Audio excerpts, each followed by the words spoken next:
ఆయన ఇక్కడ జీవించినంత కాలం కూడా చాలామంది జీవితాల్లో చిరస్మరణీయంగా మిగిలిపోయాడు.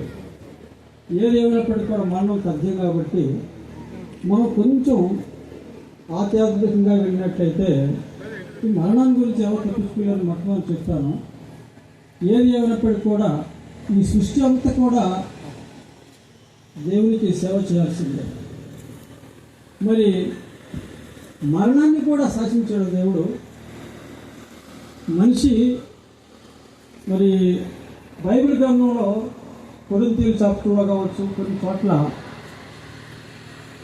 మనం జీవించినంత కాలం కూడా ఆయనకి కృతజ్ఞతగా ఎలా ఉండాలంటే అపోలు కావచ్చు, పౌలు కావచ్చు, కేఫా కావచ్చు, ఇంకా కొన్ని మంది జీవం కలిగి ఉండవచ్చు. కానీ మరణం కూడా ఆయన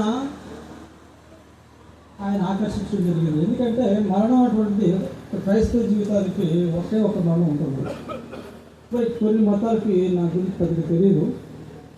ఆ మరణం అటువంటిది కేవలం క్రైస్తవ మతానికి ప్రకారంగా అయితే ఒకటే మరణం. అయితే ఈ మరణం అటువంటి దాని గురించి ఎక్కువగా మనం ఆలోచించాల్సిన అవసరం లేదు.